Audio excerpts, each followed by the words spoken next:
All right, we got a '07 Silverado, 4.8 automatic. No crank, no start, no communication. Other shop put a fuse block in it. I don't know. They said there was smoking. Shut off one day, wouldn't start back up again. We actually sent the computer out to get red, so it wasn't a bad computer. Traced some wires back and found over here in the back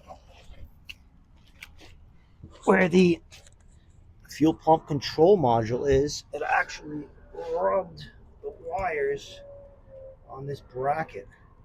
Besides the fact that the shock mount is completely rotted out. I looked around there. I thought maybe the broken shock mount hit the harness over here, but it didn't.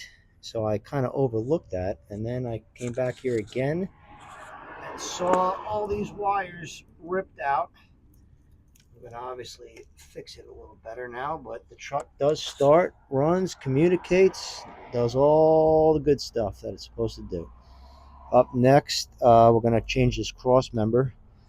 Let me know if you want to see that job done.